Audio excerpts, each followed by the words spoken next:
Napanood po akong interview kay Aga Mulak. Kinakwento po niya yung kanyang auntie, si Amalia Fuentes.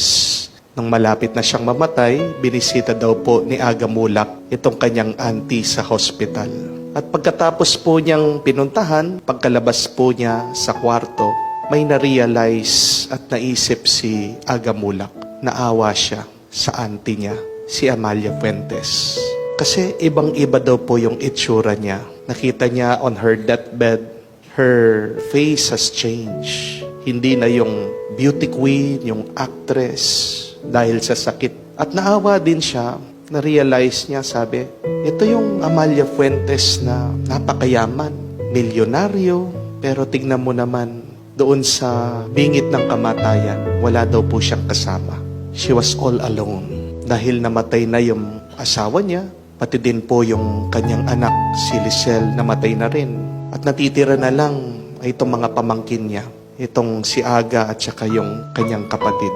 At sabi niya, tignan mo nga naman no, pagkatapos ng lahat na nag-ipon ka ng napakaraming pera, hindi mo naman madadala yan sa iyong kamatayan.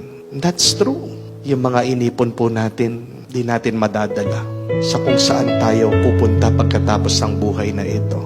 Though some would argue, kaya nag-iipon kami kasi gusto namin meron kaming iwan para sa aming mga anak. That's also true. But look at that situation, the experience of Amalia. Nauna pang namatay yung anak niya kesa sa kanya. Kanino mapupunta lahat ng mga milyon-milyon na pera niya?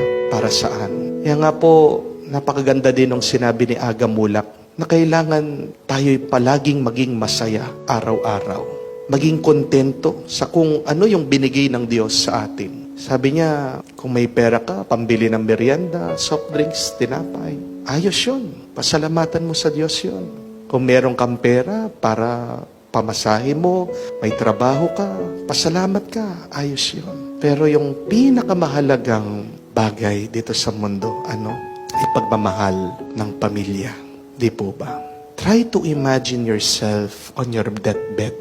Ano kaya yung itsura ng mga final moments na titirang oras mo dito sa mundo? Ano yung pipiliin mo? Yung sobrang dami ng pera mo, yaman-yaman mo, kahit na sikat ka. Pero dahil sikat ka, nakaangat ka sa buhay, di ba isolated ka? Mag-isa ka. Di naman pwedeng pumasok yung mga bisita. O kahit na mahirap ka, tignan niyo po yung karanasan ng napakaraming mga kapatid natin na naghihirap sa buhay. Kahit na sila'y naghihikawos, kahit po sila ay mga namamatay, what is that picture in their deathbed? Ano po yung larawan ng kanilang pag-aagaw buhay? Kahit na may sakit, nahihirapan, nandyan yung mga pamilya nila, di po ba? Nahawakan yung kamay nila, sinasamahan sila, hindi sila iiwan hanggang sila po ay namayapa na. What a beautiful experience of death if we have our loved ones by our side. At hindi po ba yan din ang pinapaalala ng Diyos sa atin? Dito sa kanyang kwento ng tao na nagpakayaman, nag-ipon, ang dami-dami po niyang ani. Nagpaplano pa siya na gumawa ng isa pang mas malaking bodega para mas marami siyang maipon. Pero nung sabi ng Diyos, aanuhin mo lahat ng ipon mong yan, mamamatay ka ngayon at mamamatay siyang mag-isa. Tinuturuan ng ating Panginoon itong isang kapatid na humihingi ng tulong sa kanya, na tulungan siyang makipag-ayos, ayusin, mamagitan dito sa away nilang magkapatid dahil hindi daw siya binigyan ng mana.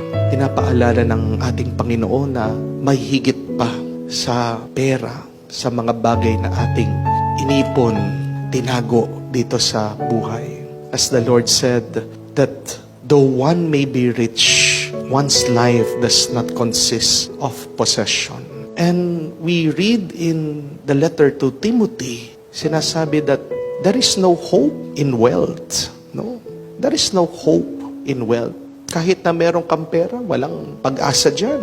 At ano pang sabi sa Proverbs, sa kasabihan, that wealth is worthless in the day of wrath, but righteousness delivers us from death. Ang mahalaga ay sa kahuli-hulihan, maging matuwid ka, maging tapat ka, magmahal ka. Dahil dyan po tayo huhusgahan ng Diyos. pag natapos na ang ating buhay ngayon. Yes, money could buy us pleasures, comfort in life. But remember that money and wealth could never buy us in heaven. Hindi natin mabibili ang langit. Hindi din natin mabibili, makakamtan ang buhay na walang hanggan sa pamamagitan ng ari-arian, sa pamamagitan ng ating mga iniipon dito sa mundo.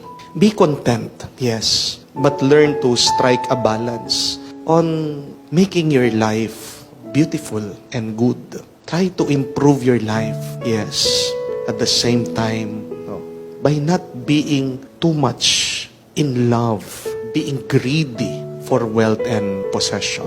Napakahalaga na alagaan natin ang ating pagsasama, pagkakaisa, pag-ugnayan sa ating mga pamilya. And why is that? Dahil pagkatapos ng buhay na ito, magkikita-kita pa tayo sa susunod na buhay. Kung ginalit mo yung kapatid, paano pa kayo magkikita sa susunod na buhay, sa buhay na walang hanggan, sa langit? Ano ang magiging relasyon nyo, ugnayan nyo sa langit kung dito pa lang sa mundo ay meron na kayong sakit ng loob sa bawat isa? It is important, yes, to take care of the things that God has given us, these blessings. It is also important to grow in wealth, but do not forget to also grow in love. Do not forget to grow in spirit. Do not forget to grow in holiness. Amen? Napakaganda po ng isang kwento. I don't know if you have heard about it.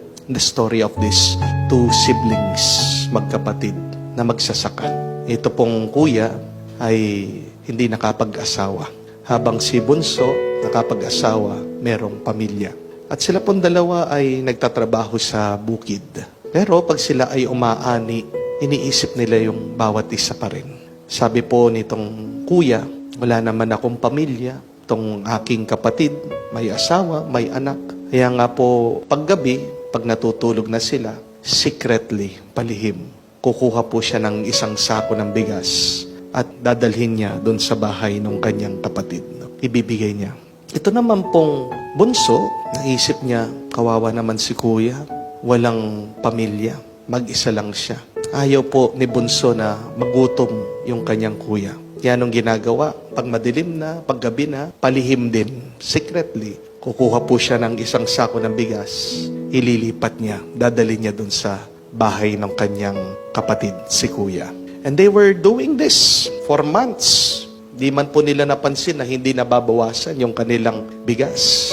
Pero ito po yung nangyari. One time, while secretly bringing the rice to each other's house, alam niyo po nangyari? Nagkita daw sila sa kadiliman. Yung dalawang magkapatid, nagbubuhat ng bigas at nabigla, nagtanungan, sa mo dadalhin yan? At doon po, pinagtapat ng bawat isa, na palihim, nagbibigayan pala sila. Hindi nila alam, nagtutulungan sila. At alam niyo po kung paano natapos yung kwento. Napakaganda. Doon daw sa lugar kung saan sila nagkita, nagpatayo sila ng simbahan. They established, they built, they erected a church. What a beautiful ending. Why? Because what is a church? It is a meeting of people who want to love not only God, but it is a meeting place of people who want to express, to share, and to show their love for one another. Mga kapatid, pag minamahal po natin ang ating mga pamilya, ang ating mga kapatid, ang ating mga kamag-anak, hindi lang po buhay ang Diyos, buhay ang simbahan. Napakaganda, hindi po ba? Pag sa pamilya, kayo magkakamag-anak ay nagmamahalan. And how do you show your love for your family, for your siblings, for your relatives? By giving, by giving. Magbigay ka nun sa kaya mo. Magbigay ka kung kailangan nila. Magtulungan kayo. In the end, what is the most important thing? It is not how much we have saved, but how much we save others.